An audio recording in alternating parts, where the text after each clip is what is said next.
L'homme des conduits était la respiration de la tombe, et Nissa en était la gardienne. Mes doigts parcouraient les schémas de flux sur l'écran mat, une cartographie des artères mourantes de l'Odyssée. Sous mes paumes, le métal du pupitre gardait la froideur tenace du vide qu'il bravait. Par le hublot blindé, le flanc du vaisseau s'étirait, une steppe d'acier bosselé et balafré, jusqu'à la courbure qui appelle la lumière des étoiles. 20 000 rêves gelés dormaient quelque part dans cette carcasse. Ici, il n'y avait que le grésillement des datas et le souffle stérile du recyclage. Je vérifiais les niveaux des réservoirs de nutriments pour la 3e fois cette veille. Routine, rituel, une prière laïque adressée à des dieux mécaniques qui n'écoutaient plus. L'espoir était une denrée périmée, rangée avec les rations d'urgence. On survivait, on maintenait, point. Un voyant vert clignota, passant à l'ambre. Puis au rouge vif. Le son strident de l'alerte principale déchira le murmure. Mes yeux collèrent au message qui s'imprimait en lettres nettes, cruelles, impact détecté. Section 7 alpha. Le souffle se coinça dans ma gorge. La section 7 alpha, l'abri éphémère. Mes doigts, soudain engourdis, pianotèrent sur la console pour appeler les données télémétriques. Une micrométéorite. Une simple poussière voyageuse devenue projectile. Les schémas structurels apparurent. Une zone de pression atmosphérique chutant en spirale. La serre, la dernière chose verte de cet enfer d'acier. La résignation en moi se fendilla comme une vitre sous un choc. Mon cœur cogna contre mes côtes, un signal d'alarme biologique primitif. L'habitude voulait que je transmette l'alerte au pont principal, que je m'en remette à la procédure. Ma main resta suspendue au-dessus du panneau de communication. Je me levai, les genoux mous. Par le hublot, dans le noir absolu, je ne pouvais pas voir la brèche, mais je la sentais. Une entaille dans le dernier fragment tangible de la biosphère terrestre. Dans le dernier souvenir de beauté qui restait. L'écran clignota en rouge, impact détecté. Section 7 alpha. Son cœur fit un bond. La section 7 alpha, c'était l'abri éphémère. À travers le hublot, le jardin suspendu agonisait, sa bulle de vie se vidant dans le néant en un silence de cathédrale. L'air quitta l'abri éphémère en un long soupir gelé qui congela la vapeur en un voile de diamant fin. Les feuilles des saules pleureurs se recroquevillèrent, noircirent, se réduisirent en poussière devant mes yeux. Les lys des étangs éclatèrent comme des bulles de savon. Je vis la tourbière se rider, se craqueler, puis se soulever en une plaque de terre morte avant de se désagréger en une pluie de gravats. La brèche était une bouche ouverte sur le vide, et elle aspirait tout. Mon propre souffle s'était figé dans ma poitrine. Ma main pressait la vitre froide, inutile. L'alarme rouge clignotait, indifférente, jetant une lueur de mauvais augure sur la désolation. Elle n'émettrait aucun son. Les procédures pour une perte de section non essentielle ne prévoyaient pas de klaxon. Seule cette lumière, un battement de cœur mécanique comptant les derniers instants d'un monde. Je restais là, les ongles blanchissants contre le transpex. Je regardais les arbres nains se briser net, leurs squelettes offerts à l'obscurité. Je regardais le filet d'eau du ruisseau se transformer en un serpent de glace, puis se pulvériser. Chaque détail était une piqûre. La mousse sur les pierres, que j'avais touchée un mois plus tôt pour en sentir l'humidité vivante. La niche des colibris-drones, maintenant une cavité vide. Le processus fut à la fois éternel et d'une rapidité obscène. En 60 secondes, tout fut consommé. La structure du dôme, privée de pression interne, se tordit dans un ultime spasme métallique. Elle s'effondra sur elle-même. Puis, plus rien. L'écran passa au jaune. Perte de section confirmée. Isolation des conduits en cours. Une routine. Une ligne de code. Il ne resta plus qu'une carcasse tordue et un nuage de fragments irisés qui flottaient, tombeaux glacés pour des milliers de souvenirs. Le vide les emportait lentement, les dispersant dans l'immensité noire autour de l'Odyssée. Je baissai ma main. L'empreinte de mes doigts resta sur la vitre, une marque éphémère face à l'effacement total que je venais de contempler. La froideur du pont de contrôle me pénétra soudain, mordante. L'odeur de l'air recyclé, métallique et stérile, me revint aux narines comme une insulte. Je tournai le dos au hublot. La lumière jaune de l'écarne clignotait, patiente, attendant mon rapport, mon devoir, ma cage. Je regagnai mon poste, le corps lourd, les pensées aussi mortes et dispersées que les cendres du jardin. Technicienne Valt confirmait le statut de la batterie orbinale. La voix du commandant Varek était un scalpel glacé. Elle trancha l'air immobile du poste de contrôle. Je sursautai, ma main déjà en train de pianoter le clavier de diagnostic par réflexe. Lecture nominale, commandant. Transfert à 96%. Un silence pesant comme du plomb. Puis sa voix revint, polie et sans affection. Bien. Consignez l'incident de l'abri éphémère comme une perte matérielle non critique. Toutes les ressources du secteur Delta sont réaffectées à la surveillance et au soutien de la batterie. À compter de maintenant. Le sang quitta mes tempes. L'abri contenait les derniers spécimens terrestres, des archives biologiques, des spécimens redondants. Les archives sont numérisées. Sa logique était une machine bien huilée, broyant tout sur son passage. La priorité est le succès du transfert orbital. La survie de 20 000 âmes en hibernation dépend de cette énergie. Vous ne priorisez pas un jardin, technicienne. Vous assurez une naissance. Un jardin. Un mot si petit pour englober l'odeur de la terre, le bruissement des feuilles, la mémoire d'un monde vert. Ma gorge se serra. Et l'équipe de maintenance prévue pour les conduits primaires. Les joints sont fatigués. Sans surveillance, une défaillance pourrait annuler. Les conduits sont secondaires. La batterie est primordiale. Il marqua une nouvelle pause et j'entendis le léger sifflement de sa respiration filtrée. Je comprends l'attachement sentimental, Walt, mais le sentiment est un luxe que notre mission ne peut plus se permettre. C'est un ordre, pas un débat. Confirmer la réaffectation des ressources. Mes doigts planèrent au-dessus de la console de validation. L'écran clignotait, attendant l'empreinte de ma paume. Confirmé, c'était signé l'arrêt de mort de tout ce qui restait de tangible. C'était accepté que le fonctionnel écrase toujours le beau. Je posai ma main. Le panneau s'éclaira d'un vert froid. Consignation et réaffectation confirmée, commandant. Bien, Varek, terminé. La connexion se coupa. Le silence revint, mais ce n'était plus le même. Il était chargé du grésillement de mes propres nerfs. Je regardais l'empreinte digitale laissée sur le lecteur, puis mes poings qui se serraient sur la console froide. La rationalité de Varek était parfaite, imparable. Elle transformait la tragédie en simple incident, le crime en nécessaire. Sauf que leur nécessaire avait le goût de la cendre et l'odeur du vide. Ils avaient sacrifié le dernier souvenir d'un monde pour alimenter le rêve d'un autre. Et soudain, cette logique ne me parut plus raisonnable. Elle me parut monstrueuse. Leur nécessaire était un crime. Et soudain, le crime me parut être la seule réponse possible. Dans le silence bourdonnant des conduits, Nissa traçait du doigt les schémas énergétiques sur un terminal poussiéreux. La routine reprenait ses droits. Vérifier les couplages, valider les redondances, s'assurer qu'aucune instabilité résiduelle ne menaçait le réseau principal. Mes doigts pianotaient sur l'interface, rapide, précis, sans conviction. Le crime était consigné. Le monde continuait de tourner dans sa cage de métal, mais mes yeux ne voyaient plus les mêmes flux.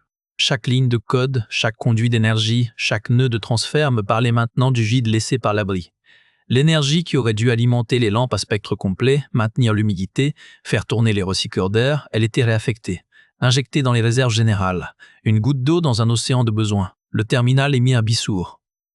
L'analyse systémique post-incident s'affichait. Vert partout. Tout était nominal. Efficace. Mort. Je fixais le schéma du couplage principal entre la batterie orbinale et les réserves d'urgence du secteur agricole. Le lien était direct, verrouillé par 17 protocoles de sécurité. L'artère vitale du vaisseau. Personne ne pouvait y toucher. Personne ne devait y toucher. Mes doigts glissèrent sur l'écran, firent défiler les couches de schémas secondaires, les chemins de maintenance, les lignes de diagnostic. Le système capillaire, négligé, archaïque, mais toujours présent. Un héritage des premiers cycles, quand l'Odyssée était encore un chantier et que les ingénieurs prévoyaient des accès physiques à tout.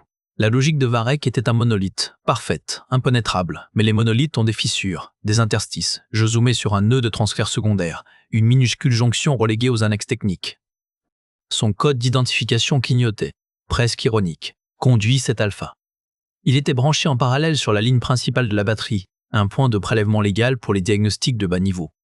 Et il donnait aussi sur le réseau isolé de l'ancien secteur de recherche biologique. Un secteur désaffecté, mais dont les conduits passaient juste à côté des sas scellés de l'abri éphémère. Le bourdonnement des conduits sembla changer de tonalité. Ce n'était plus le son du fonctionnement. C'était celui d'une possibilité. Je calculais mentalement les charges. Une dérivation infime, à peine un siphonnage, indétectable sur les relevés globaux. Juste assez pour alimenter quoi? Une lampe de secours, un petit climatiseur de niche écologique. L'absurdité de l'idée me fit presque rire. Sauver un jardin avec l'énergie volée à Dieu. Mon doigt s'arrêta sur le nœud de transfert secondaire, relié à la fois à la batterie et aux réserves d'urgence. Une idée interdite, une hérésie technique, germa dans mon esprit. Et si on pouvait voler l'énergie de Dieu pour sauver un jardin? Les schémas du système de dispersion orbitale brûlaient les rétines de Nissa, chaque ligne de code une barre de plus à sa cage mentale. J'avais passé 48 heures à étudier les schémas de la pluie cinétique dans ce laboratoire désaffecté du secteur 5 gamma. L'odeur de stérilisant et de terre morte persistait. Kael René était penché sur un microscope factice, son dos voûté formant une arche de défaite. Il n'avait pas regardé un échantillon réel depuis la destruction. « Tu veux pirater les disperseurs », dit-il sans se retourner. Sa voix était plate, usée. Pour injecter des nutriments dans l'atmosphère du dôme brisé, une perfusion pour un cadavre. Je posai ma paume à plat sur l'écran froid. Les structures racinaires sous le sol de l'abri sont intactes. Le système de maintien climatique local aussi. Il ne manque que l'atmosphère stabilisée.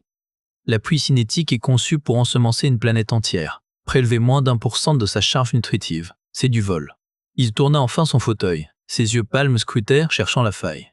Du vol de ressources coloniales prioritaires. Une condamnation automatique à la cryoperpétuité si on se fait prendre. Tu as déjà vu une cellule cryogénique? C'est un tube d'acier avec un hublot. On gèle, mais on ne dort pas, on voit le couloir. Je ne bronchais pas. Ils ont laissé mourir la dernière forêt? Un muscle tressaillit sur sa mâchoire. Il se leva, parcourut la pièce du regard, passant devant les étagères vides où des bocaux autrefois étiquetés accueillaient maintenant la poussière. Il s'arrêta devant un casier verrouillé et appuya le front. Tu sais ce qu'il y avait dans l'abri, Walt? Pas juste des plantes, des mémoires?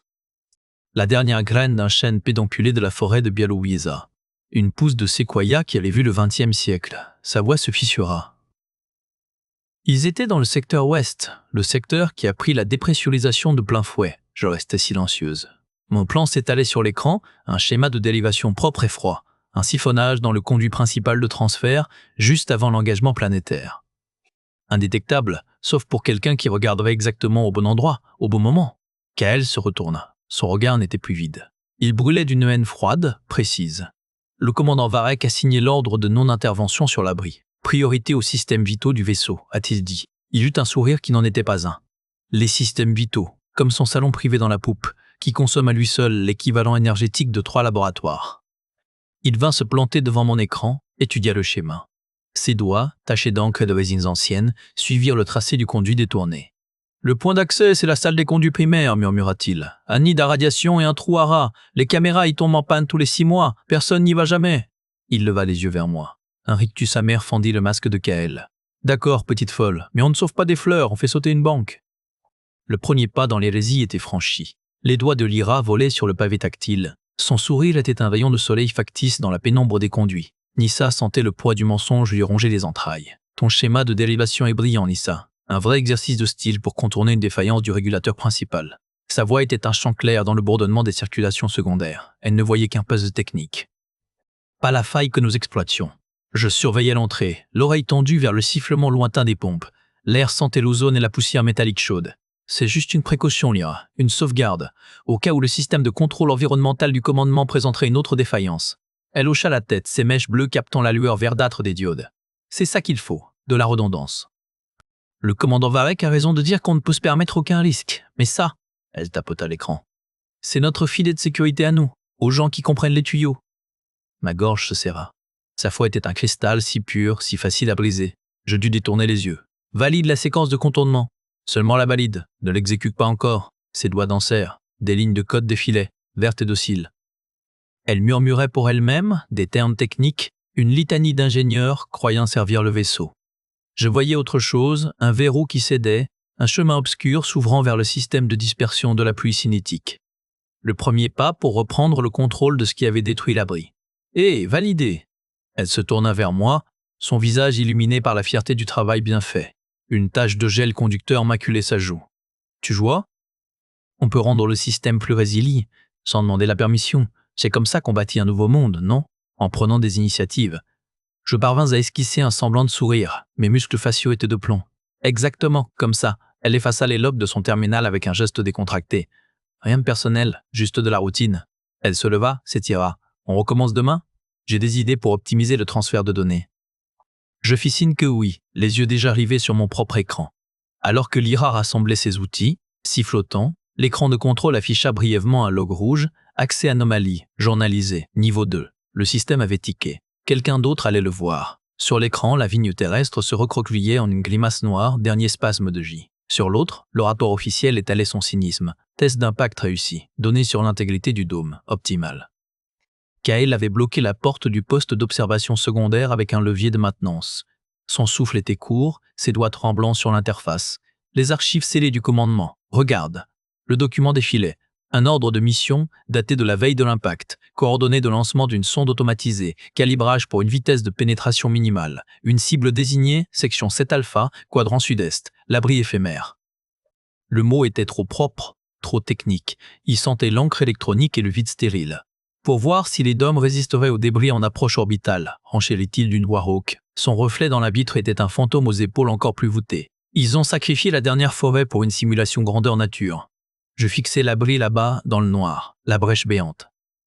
La végétation qui avait viré au gris puis au brun, et qui maintenant se désagrégeait en poussière fine, aspirée dans le néant. Ce n'était pas un accident, c'était une dissection, une autopsie sur un être encore vivant. Pourquoi nous le montrer demandai-je, mes yeux rivés à la lente agonie sur l'écran de surveillance. Parce que le système a tiqué. Ton ami dira et ses optimisations, elles ont laissé une trace. Le log rouge que tu as vu, j'ai suivi la piste. Ils vont effacer tout ça demain matin. Un froid nouveau me traversa, différent de celui des parois, plus absolu. Ils avaient laissé mourir la dernière beauté pour une colonne de données. Ils l'avaient regardé se flétrir en prenant des notes. Mon plan jusqu'alors était un sauvetage, récupérer ce qui pouvait l'être, préserver des fragments, des graines, une mission de deuil. Kael éteignit les écrans, plongeant la pièce dans une pénombre où seule la lueur bleutée des voyants du ça persistait. Son visage était une sculpture d'ombre et de douleur rentrée. Alors, Nissa, on rend l'appareil? Pas avec des fleurs, avec du feu. Le froid en moi se cristallisa, dur et tranchant. La résignation était morte avec les dernières feuilles. Je hochai la tête, un mouvement lent, lourd de conséquences. Le plan venait de changer de nature. La porte de ses quartiers se verrouilla avec un clinque définitif, bien avant que Varek n'articule sa sentence. Votre sentimentalisme est un luxe que ce vaisseau ne peut plus se permettre, technicienne Valt. Il se tenait de l'autre côté du champ de confinement, une silhouette parfaite et immobile. L'air ne vibrait même pas autour de lui. Sa voix était calme, lisse comme l'acier d'un scalpel. Les logs des conduits primaires sont explicites. Une tentative non autorisée de détournement des flux de secours. Il ne souriait pas, il ne se fâchait pas, il constatait. Vous avez compromis des systèmes critiques pour un jardin condamné. Mes doigts se crispèrent sur le bord de la console murale, la seule interface laissée active, un canal de surveillance unidirectionnel. Je vis mon reflet se superposer au sien, pâle et déformé par le champ bleuâtre. Ce n'était pas qu'un jardin, c'était une preuve de fragilité. Il inclina la tête, un mouvement millimétrique. L'abri éphémère était une anomalie, un attachement romantique à un monde que nous avons quitté. Sa perte est une leçon nécessaire. Elle forge la résilience en éliminant les points faibles. Le froid en moi, celui qui s'était cristallisé dans la salle des conduits, devint brûlant. Vous l'avez laissé mourir. Sciemment. Son regard ne piégna pas. J'ai priorisé la mission. 20 000 vies en hibernation contre quelques centaines de plantes. Le calcul est simple, technicienne. Seuls les enfants et les nostalgiques le trouvent cruel. Il fit un pas de côté, et je vis derrière lui, dans le couloir, 2 membres de la sécurité poser un boîtier de contrôle contre la paroi. Des diodes passèrent du vert à l'ambre. La batterie orbinale est désormais en mode alerte prioritaire. Toute tentative d'accès non conforme déclenchera un verrouillage total de ces systèmes et une alerte générale. Votre feu, comme vous l'appelez, vient de perdre son unique allumette. Il se tourna pour partir, son uniforme ne produisant aucun froissement. Vous gardez le confinement jusqu'à nouvel ordre. Réfléchissez. La colonie a besoin de techniciens compétents, pas de poètes égarés.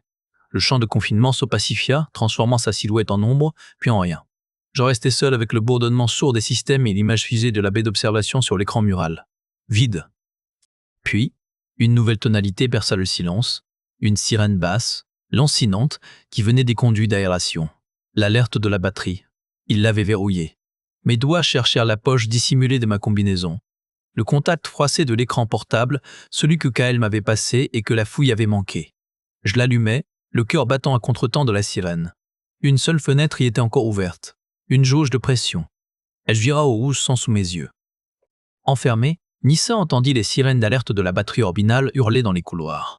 Sur son écran portable confisqué, qu'elle avait réussi à cacher, la dernière jauge de l'abri vira au rouge sang. La dépressurisation finale commençait. Tout était perdu. Les pas de la sécurité résonnaient comme un métronome réglé sur les derniers battements de cœur de l'abri. Le rouge sang de la jauge sur mon écran portable me brûlait la rétine. Kael avait compris. Il avait déclenché la diversion. La sirène de la batterie orbinale hurlait maintenant en synchronie avec celle, plus grave, de l'alerte générale. Les lourdes bottes au dehors de ma cellule s'éloignèrent dans un claquement précipité. Je restais immobile, le dos plaqué contre la paroi froide, comptant les secondes. 10, 20. Un grésillement se fit entendre dans la serrure électronique, suivi d'un déclic étouffé. La porte coulissa d'un seul bloc. Lyra se tenait dans l'embrasure, une trousse de micro-outils à la main, son soubre-veste ouvert sur son uniforme. Ses yeux bleus électriques brillaient d'une excitation nerveuse. L'exercice de confinement de la batterie a fonctionné, Nissa. Tout le monde a bougé, c'est maintenant. Son innocence était un couteau que je retournais dans ma propre chair. Je hochai la tête, incapable de trouver des mots qui ne soient pas un poison de plus. Je sortis. Kael émergea de l'ombre d'un conduit d'aération, une silhouette voûtée et rapide. Son regard croisa le mien. Il n'y avait plus de sarcasme, plus de nostalgie. Seulement une haine froide, tranchante comme du verre. Les ascenseurs sont bloqués. On passe par les coursives de service. Tuez-moi. Nous nous engouffrâmes dans le boyau étroit, éclairé par la lueur intermittente des diodes d'urgence. La chaleur y était étouffante, le grondement des circulateurs primaires assourdissant. Lyra suivait, agile, confiante. Elle chuchota, devançant ma propre question. J'ai verrouillé les caméras du secteur 12 alpha avec la routine de maintenance que tu m'as montrée. On a 5 minutes avant que le système autonome ne réinitialise. 5 minutes, la durée de vie de l'abri. Le temps qu'il nous restait pour atteindre la salle des conduits primaires. Une voix tonnante, amplifiée par les haut-parleurs du vaisseau, fendit le vacarme. Nissa Valt, Kael René. Cessez immédiatement votre progression. Varek. Sa voix était calme, implacable, sans la moindre trace d'essoufflement. La raison d'état fait homme. Kael accéléra le pas, sans un regard en arrière. Je sentis le poids du portable dans ma poche, la jauge rouge qui devait être maintenant noire. Le mensonge en moi se solidifia, devenant armature. Le cri strident de l'alarme générale couvrit nos pas, tandis que nous plongions plus profondément dans l'ombre des coursives de service. Les lumières de secours stroboscopiques transformaient leur fuite en une succession d'instants figés, chacun pouvant être le dernier. Le vacarme était une masse physique. L'alarme générale, les sirènes de confinement, le gémissement métallique de la coque sous un stress qu'elle n'était plus conçue pour supporter. Je courais en tête, le schéma des conduits brûlant derrière mes paupières. Kael soufflait derrière moi, ses pas lourds et rageurs. Lyra suivait, agile, son souffle court, trahissant non la peur mais l'excitation. C'est par là. Je braquai ma lampe torche vers une trappe de maintenance, son joint dégradé. Un panneau jaune clignotait faiblement, danger, niveleur de flux. Un exercice en zone contaminée? La voix de Lyra perça le brouhaha teinté d'une première incertitude. Simulation de scénario de pire cas. Mon mensonge sortit, lisse et froid comme l'acier des parois. La procédure exige de contourner les sections scellées. Je forçai la trappe. Un souffle chaud et huileux nous frappa, chargé de l'odeur âcre de l'ozone et de la rouille. Le conduit était un boyau étroit, plongé dans une pénombre rougeoyante. Nous nous y engouffrâmes en file indienne, nos épaules raclant les câbles en surplomb. La voix de Varek revint plus proche, injectée dans les haut-parleurs locaux. « Nissa, arrêtez-vous. Vous condamnez 20 000 vies pour un symbole. » Chaque mot était un clou dans le cercueil de ma culpabilité. Je ne répondis pas. Je rampais plus vite, la peau des paumes déchirée par les aspérités du métal. Nous émergâmes dans la baie d'observation 7 alpha par une bouche d'aération secondaire. Le spectacle nous cloua sur place. L'abri éphémère agonisait. La dernière brèche, béante, avait aspiré l'atmosphère restante. Les plantes, déjà flétries, étaient maintenant des silhouettes noircies, gelées dans des postures de supplication. La terre était une croûte grise et craquelée. Et au centre, le dernier arbre mémoire, un chêne nain aux racines noueuses préservé depuis les forêts boréales, se désagrégeait. Il ne tomba pas. Il s'effrita, silencieusement, en une pluie de poudre carbonisée qui vint tapisser le dôme fissuré. Lyra poussa un son étranglé. Elle se précipita vers la paroi, pressant ses mains contre le verre trempé, son reflet bleu se superposait à la désolation. Sa voix n'était plus qu'un murmure, mais il traversa tous les bruits du vaisseau. Je ne pus la regarder. Je regardais l'arbre qui n'était plus. Le poids du portable dans ma poche était devenu celui d'une pierre tombale. Nissa, Kael posa une main sur mon épaule, un geste lourd de compréhension amère. Il voyait le mensonge éclater au grand jour. Lyra se retourna. Ses yeux, larges, n'étaient plus emplis de la naïveté de l'apprenti, mais d'une horreur lucide. Dans leur surface humide, je vis mon propre reflet, une femme aux traits tirés, aux yeux gris aussi morts que la serre, se briser. Le dernier arbre mémoire s'effondra en poussière silencieuse sous le dôme fissuré, et dans les yeux de Lyra, Nissa vit son propre reflet se briser. La voix de Varek, calme et implacable, fendit le bourdonnement des systèmes comme une lame. Arrêtez cette séquence. Il était planté dans l'embrasure, son uniforme gris anthracite absorbant la lueur bleutée des consoles. Ses mains restaient derrière son dos. Aucune menace visible, rien qu'une certitude absolue qui alourdissait l'air recyclé. Mon doigt resta en suspens au-dessus du terminal. Le compte à rebours clignotait, 0,214. L'activation de la pluie cinétique sur un vecteur non conforme compromet l'intégrité de la batterie orbinale. Ces mots étaient nets, chirurgicaux. Vous condamnerez 20 000 âmes en hibernation pour un tas de terres morts. C'est cela votre calcul, Valt. Je sentis le regard de Lyra me transpercer le flanc. Un mélange de trahison et de terreur qui irradiait d'elle. Kael, à ma gauche, émit un grognement sourd. Ses mains se crispèrent sur le bord de la console, les jointures blanches. Le calcul est déjà fait, commandant. Ma propre voix me sembla lointaine. Vous l'avez fait pour nous. Il avança d'un pas, un seul. La lumière stroboscopique des alertes passait sur son visage de pierre. Je préserve la mission. Vous préservez un fantôme. L'abri est une faille psychologique, une nostalgie qui nous affaiblit. Sa perte était nécessaire. Lyra fit un mouvement comme pour parler, mais aucun son ne sortit. Elle regardait tour à tour Varek, l'écran, et les fragments noircis de l'abri, visibles derrière l'hublot. Nécessaire, Kael cracha le mot. Vous parlez de ma famille comme d'une faille. Varek ignora l'éclat de haine dans la voix de Kael. Ses yeux ne me quittaient pas. Vous avez 30 secondes, abortez la séquence, ou je vous livre toutes les 3 à la cryo perpétuité pour mutinerie et sabotage. Le vaisseau survivra. Vous, non, Monsieur Hormis. Le chiffre brûlait ma rétine. Je voyais la poussière noire de l'arbre tourbillonner dans le vide de la baie. Je sentais le poids du portable, cette pierre tombale dans ma poche. Je percevais le souffle court de Lyra, cet enfant du vaisseau à qui je venais de voler son seul lien tangible. Varek représentait la logique pure, la survie mathématique. Il avait raison. Et son raisonnement était un désert aussi stérile que l'espace qui nous engloutissait. Mille camps 5. Son regard disait « Choisis, je choisis l'écho ». Mon doigt, posé sur l'interrupteur, n'obéit ni à un calcul ni à une rage, mais à l'écho ténu d'une racine qui avait refusé de mourir. Une pluie d'argent liquide et de lumière descendit du plafond de la baie, et là où elle touchait la terre calcinée, la vie explosa en un feu d'artifice de chlorophylle et d'espoir. L'interrupteur avait claqué sous mon doigt, un son sec, trop petit pour l'acte qu'il déclenchait. Puis, le silence. Pendant une seconde qui dura une éternité, rien. Le cœur de l'Odyssée ne battait plus. Le souffle de Lyra s'était arrêté. Varek était une statue de pierre, ses yeux rivés à la baie vide.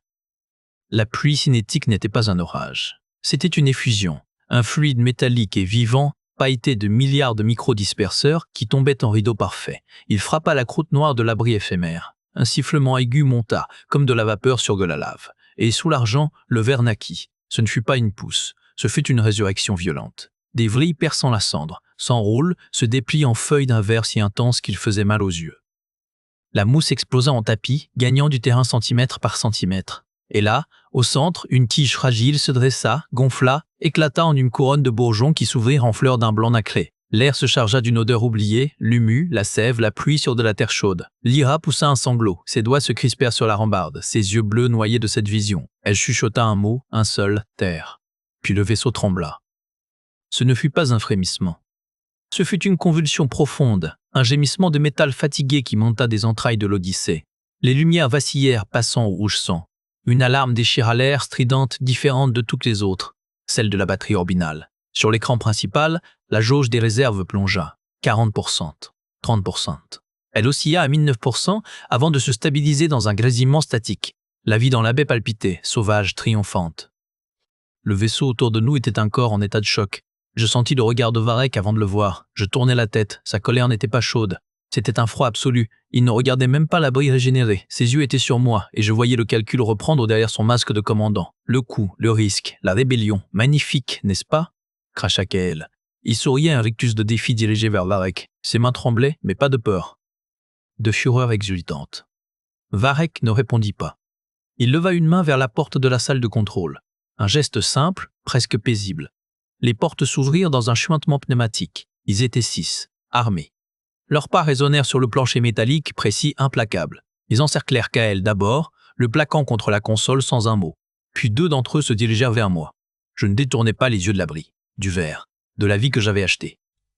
Un sourire étrange me monta aux lèvres, un soulagement amer et parfait. Le métal des menottes fut d'une froideur banale. Le cliquetis des serrures fut le son le plus net de l'univers. Alors que l'abri brillait d'une vie nouvelle, les portes de la salle de contrôle s'ouvrirent sur les hommes armés de Varek. Le sourire de Nyssa, face à la beauté sauvée, n'eut pas le temps de s'effacer avant que les menottes ne se referment sur ses poignets. La lumière crue de l'auditorium tranchait la pénombre de la cellule comme une lame, et Nyssa y entra, les poignets nus mais portant le poids de 20 000 regards invisibles. Le tribunal siégeait sur une estrade froide, une ligne de visages sévères sous l'uniforme gris-acier. Au centre, Varek. Son calme était plus terrifiant qu'une colère. À ma gauche, Kael, droit et pâle, les poings serrés sur ses genoux. À ma droite, Lyra. Ses yeux bleus électriques erraient, cherchant les miens, chargés d'une confusion que je ne pouvais plus apaiser.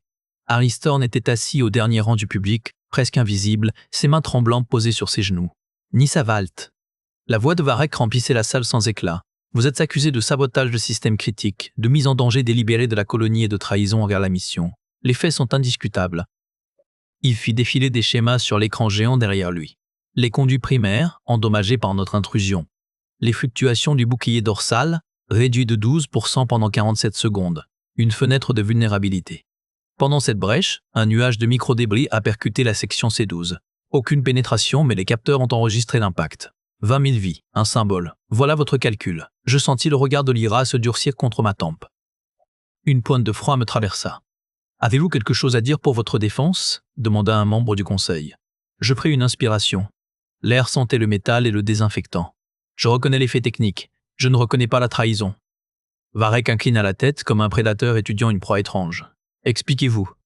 Vous parlez de 20 000 vies endormies, de biomasse en attente, mais qu'est-ce qui les attend au réveil? Un manuel de procédure. Une liste de tâches? Ma voix ne tremblait pas. Elle portait claire et froide comme le vide. L'abri éphémère n'était pas un symbole, c'était une mémoire. La dernière qui puisse nous rappeler pourquoi nous survivons. Kael se pencha en avant. Et elle a survécu. Un murmure parcourut l'assemblée. Varek ne cligna pas des yeux.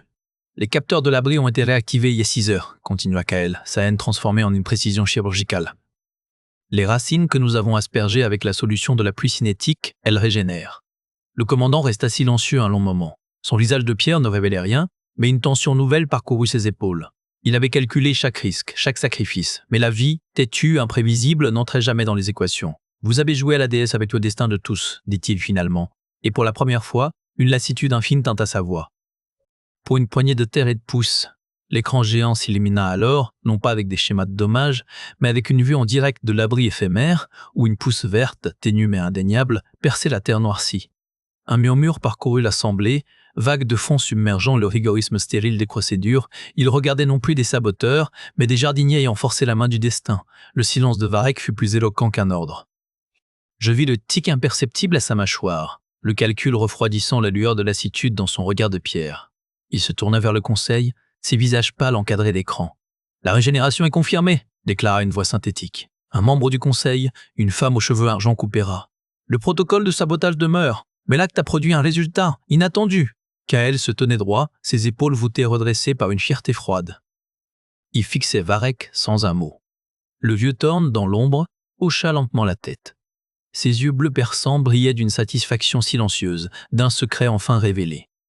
« La mutinerie ne peut rester impunie », tonna un autre conseiller. « La discipline est l'épine dorsale de cet exil. »« La préservation en est l'âme », rétorqua la femme aux cheveux d'argent. Elle afficha un schéma, la pousse verte, les signes vitaux faibles mais stables de l'abri. Nous punirions la Renaissance au nom du règlement? Le débat fut bref. Varek n'intervint plus. Il observait l'écran, l'image de cette vie têtue, comme on observe un virus sous un microscope. Je compris alors son secret, lu dans la tension de son cou, il avait sacrifié l'abri pour endurcir nos esprits, et voilà que la fragilité même qu'il voulait éradiquer se vengeait en repoussant. Le verdict tomba, sec, réaffectation, surveillance renforcée. Kael serait muté à la sécurité périmétrique de la zone des conduits, une relégation. Moi, je serais reconduite à mon poste de contrôle, avec un accès restreint. L'abri serait placé sous quarantaine, mais préservé, étudié. Ce fut quand les gardes nous emmenèrent que Lyra nous rattrapa dans le couloir Adjas. Son bleu électrique semblait terne sous les néons blancs. Ses mains, agiles, tremblaient légèrement. Un exercice, Nissa? Sa voix était trop calme, un lac gelé. Tu as utilisé leurs mots, leur langage, scénario de crise. Je ne pus soutenir son regard. Je fixai une tache de graisse sur son uniforme.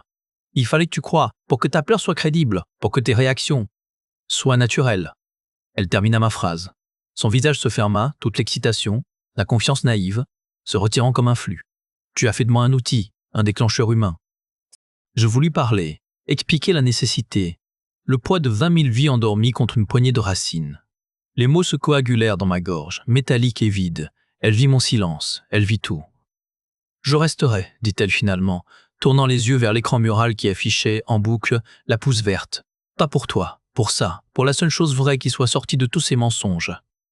Lyra s'éloigna sans un mot de plus, laissant Nissa avec le goût cendré de la victoire. Elle avait sauvé la forêt, mais avait fissuré à jamais le cristal d'une confiance. Le bureau de Varek était plus petit qu'elle ne l'imaginait, et le commandant, derrière son bureau, semblait moins un géant de fer qu'un homme portant la fatigue du cosmos. Kael se tenait raide à ma droite, le regard fixé sur un point derrière Varek. Le docteur Tormer à derrière. Thorn, assis dans un fauteuil bas, observait ses mains tremblantes posées sur ses genoux. L'air sentait le métal froid et le recyclage. L'abri régénéré a un statut officiel, annonça Varek sans préambule. Sa voix était usée, dépouillée de sa tonalité implacable des haut-parleurs. Zone de conservation, priorité tertiaire. Vous en êtes la gardienne conservatrice, Valt, sous ma supervision, et celle du Dr. Thorn. Je ne répondis pas. Je sentais le regard de Kael, une présence concentrée et dure. René est réaffecté à votre sécurité et à celle de l'abri. Varek plia ses mains sur le bureau. Vos accès systèmes sont limités, surveillez, vous recevrez un quota de ressources, minimal. Thorn leva enfin les yeux, ses iris d'un bleu perçant le transpercèrent. Le protocole de détournement a été formalisé, une goutte par cycle de la pluie, pas plus. La marge d'erreur est nulle. C'était tout. Aucun procès. Aucune cryo-perpétuité. Juste ce poste de garde-chiourme, cette collaboration forcée. Ma victoire avait le goût de la cendre et des restrictions. Kael inclina légèrement la tête, un acquiescement glacial. Il était mon geôlier et moi, la sienne. Varek se leva, ouvrit un tiroir. Il en sortit une clé cristalline, longue comme un doigt, qui capta la lumière terne du plafonnier. Il la tint entre nous. « Prenez-en soin, Gardienwald. » Ses doigts ne tremblaient pas. Son regard était un puits sans fond. Et souvenez-vous, cet espoir, vous en êtes désormais la faille et la fortification. Je saisis la clé. Elle était froide, imprégnée du silence du bureau. La transition était achevée. Sous la coupole, l'air sentait l'humus et l'électricité, un parfum hybride qui était devenu celui de ma nouvelle vie. Je laissai mes doigts effleurer la feuille veloutée d'un jeune chêne, son rythme de croissance lent, un contrepoint obstiné au tic-tac implacable des horloges du vaisseau. La clé cristalline pesait contre ma clavicule, suspendue à une chaîne fine, un fardeau et un sésame. Ils ont fleuri, dit une voix derrière moi. Kael était entré sans bruit. Il se tenait près des racines de l'arbre, ses épaules moins voûtées. Dans la lumière tamisée du cycle nocturne, ses yeux pâles trahissaient une fatigue profonde, mais aussi une absence de regret. Il était mon geôlier officiel, le garant technique de mon sabotage canalisé. Nos regards se croisèrent et un pacte silencieux passa entre nous. Aucun mot ne fut nécessaire. Il avait ce qu'il voulait, la préservation. J'avais ce que je pouvais obtenir, une parcelle de beauté maintenue en vie sous haute surveillance. Lyra apparut à l'entrée du dôme, une tablette à la main. Son bleu électrique semblait plus terne sous la lumière organique. Les paramètres de la dérivation sont stables pour le cycle, Nissa. La fraction est prélevée. Sa voix manquait de l'excitation d'avant. Elle avait vu les conduits primaires, entendu les alarmes, compris que l'exercice n'en était pas un. Elle savait maintenant. Elle ne m'avait pas adressé la parole pendant une semaine. Puis, ce matin, elle m'avait apporté un café synthétique. Un geste, pas un pardon. Une reconnaissance. Merci, Lyra. Elle hocha la tête, ses yeux se posant sur les nouvelles pousses vertes qui perçaient la terre noire. C'est étrange de savoir que c'est grâce à ça. Elle désigna d'un mouvement du menton les parois du vaisseau au-delà du dôme, la pluie cinétique, la machine que nous avions détournée. L'outil qui ensemencerait un monde et, une goutte par cycle, arroserait ce fragment d'un autre. C'est grâce à toi aussi, dis-je, c'était vrai. Sans son génie pour recabler les disperseurs, tout aurait échoué. Elle esquissa un sourire, fragile comme une aile de papillon, puis retourna à ses écrans. Son arc était celui de la désillusion transformée en compréhension. Elle ne croirait plus au grand récit. Elle croirait aux ajustements précis, aux micro-résistances. C'était suffisant. Le docteur Farseal. Thorne était assis sur un banc, près des orchidées survivantes. Il les observait, ses mains tremblantes posées sur ses genoux. Il avait refusé tout titre, tout poste de supervision. Il venait simplement s'asseoir ici pendant le cycle nocturne. Un observateur silencieux dont les yeux bleus perçants voyaient le fruit de ses schémas cachés enfin prendre racine. Il était venu me trouver hier. Il n'avait dit qu'une phrase « La préservation est une forme de lente subversion, Lisa. » Plus efficace que la révolte. Puis il était reparti. Son rôle de mentor était achevé. Il pouvait disparaître, sachant que l'idée avait germé. Mon terminal portable vibra. Un message du commandant Varek. Une simple ligne de données, statut orbinal, nominal, surveillance, active. C'était notre rapport quotidien. Sa victoire et la mienne, inextricablement liées. Il maintenait son vaisseau en vie. Je maintenais son âme en vie. Nous étions devenus les pôles d'un même système dysfonctionnel et nécessaire. Il ne m'avait plus jamais parlé en personne. La clé cristalline était notre seul lien. Je me levai, mes muscles endoloris par les longues heures de veille. Je parcourus l'allée centrale du dôme régénéré, passant devant les carrés de terre où poussaient des céréales oubliées, des fleurs sans nom, les racines du chêne de Kael. Chaque parcelle était un acte de défiance et de collaboration. Une faille dans la fortification, comme Varek l'avait dit. Et j'en étais la gardienne. La paix qui m'habitait n'était pas de la sérénité. C'était la tension froide d'un fil tendu à son point de rupture maximale. C'était la vigilance de chaque instant, le poids de 20 000 vies d'un côté, le souffle fragile de quelques milliers de racines de l'autre. Je servais deux mondes, celui de l'acier et celui de la sève. Je mentais à l'un pour nourrir l'autre. Et dans ce mensonge devenu structure, j'avais trouvé ma vérité. Je m'arrêtais devant la grande baie d'observation qui formait une paroi de l'abri. De l'autre côté du cristal, l'immensité noire de l'espace était percée par la lueur froide et régulière de la batterie orbinale, bastion géométrique de notre avenir. Ici, à l'intérieur, la lueur chaude et désordonnée de l'abri éphémère, sanctuaire de notre passé vivant.